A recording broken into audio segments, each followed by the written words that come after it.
빙해라는 여인을 아시나요? 오늘은 빙해에 대해서 한번 설명을 드리고자 해요. 사도세자, 광기의 피해자 빙해.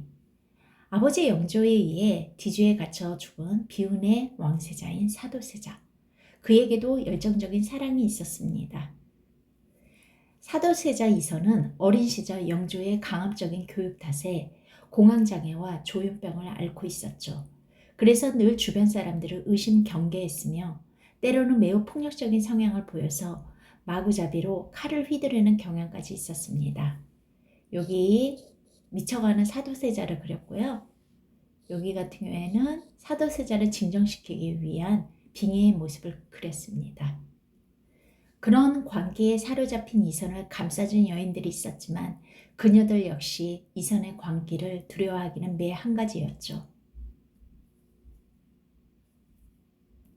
이선의 첫 여인이었던 해경궁 홍씨, 정조의 어머니죠. 두 사람의 관계는 나쁘지는 않았습니다. 그럭저럭 부부관계를 유지하며 자식 낳고 사는 사이였죠. 하지만 이선의 관계가 심해지면서 두 사람 관계는 안 좋아졌고 홍씨는 이선이 자신을 죽일지도 모른다는 불안감도 가지고 있었죠. 그의 처음 살이는 23살 때입니다. 그의 칼날에 동궁의 당번 내간 김한채의 머리가 잘라졌는데 이선은 나인들이 보는 앞에서 효시까지 했다고 합니다. 이후에도 나인들 여러 명을 죽였죠. 바로 여기 모습을 그렸는데요. 차마 머리가 잘린 모습을 그릴 수는 없어서 이 정도로 그렸습니다.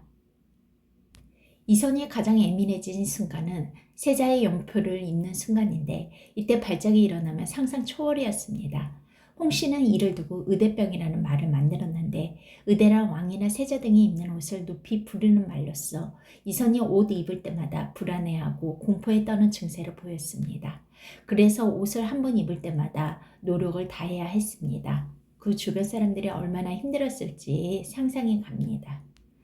하루는 그 의대증이 폭발하여 옷을 입히던 홍씨에게 바둑판을 던져 얼굴에 맞기도 했습니다. 이로 인해 왼쪽 눈이 빠질 뻔했지요. 눈이 퉁퉁 부어올라 얼마 동안은 바깥 출입조차 하지 못했을 정도였습니다.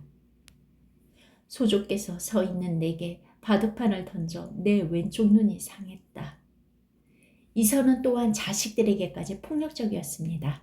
당연히 자녀들도 그를 두려워했고요. 그래서 홍씨는 가능한 자식들의 처소를 이선의 처소에서 가장 먼 곳으로 둡니다. 더더욱 아들 산 훗날 정조가 되는 사람입니다. 아들 산에게는 조심할 것을 특별 당부했는데 영조가 새선 이산에게 왕위를 계승하려는 뜻이 있기 때문이었죠. 그래서일까요? 이선은 아들 산을 늘 냉랭하게 대했습니다. 이러다 아들 산이 죽을지도 모른다고 생각한 홍씨는 시어머니 영빈 이씨에게 이선이 그동안 한 일을 고하게 이르렀고 영빈 이씨는 이선을 불러 타이르지만 오히려 생모인 그녀까지 죽일 듯이 협박합니다. 결국 이 영빈 이씨는 영조에게 부탁하여 영조는 아들 이선을 죽이기로 합니다.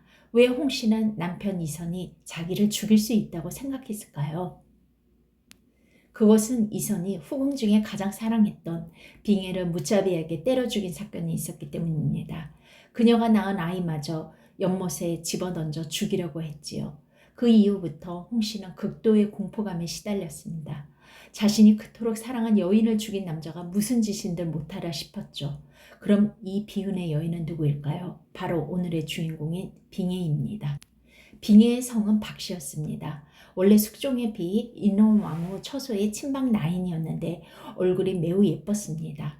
이선이 데뷔 전에 들렀다가 한눈에 보고 반했어요. 모처럼 사랑하는 남녀의 모습을 그려보았습니다. 그래서 갖은 수단을 모두 다 가지고 그녀를 차지하고 싶었지만 영조는 허락하지 않았습니다. 왜냐하면 박씨는 웃 어른의 나인이었기에 이는 금기시되는 일이었죠. 하지만 이선은 포기하지 않고 인원왕후가 죽자마자 바로 빙해를 강제로 취해 후궁으로 만듭니다. 처음 영조는 이 사실을 몰랐다가 비밀이 탄로나자 영조는 노발대발했습니다. 인원왕후가 죽은 국상 중에 궁녀를 범했다는 사실이 더욱더 영조를 노하게 했지요. 하지만 이선은 빙의를 후궁으로 주지 않는다면 죽겠다고 버텼고 영조가 그럼에도 허락하지 않자 왕궁 우물에 몸을 던집니다. 다행히 환관들이 이선을 구했지만 정말로 죽을 뻔했지요. 사랑하는 여인을 얻기 위해 목숨까지 건 이선 때문에 영조도 할 수 없이 빙의를 후궁으로 인정했고 둘 사이에 일남일녀를 두었습니다. 빙의가 후궁이 된 이후 이선에게 옷을 입히는 일은 그녀가 맡았습니다. 이후 홍씨는 이선의 의대증 공포에서 벗어날 수 있었고 그 공포는 고스란히 빙의의 몫이 되었습니다. 빙의는 옷을 입히는 동안 온갖 폭력에 시달렸고 이선이 폭력을 주변에 하는 동안 빙의는 그들을 보호하려고 했지요. 하루는 이선이 또 폭주하자 빙의가 만류했어요. 그러자 이선은 빙의를 무자비하게 구타하고 빙의가 낳은 자기 아들 찬을 연못으로 던지기까지 합니다. 다행히 나인들이 구해 아이는 살았지만 이선의 폭력을 받아내던 빙의는 숨을 거두고 맙니다. 이 일은 나경원의 고변이 있는 후에야 1년 6개월 뒤에 밝혀집니다. 아들 이찬의 모습을 그려보았습니다. 빙의는 성격이 곱고 감직한 여자였어요. 이선의 고어적인 폭력을 가로막으며 아랫사람을 지켜주던 정많은 여인이기도 했죠. 하지만 그녀는 이선의 무자비한 폭력과 관계에 희생되어 처참하게 죽고 맙니다.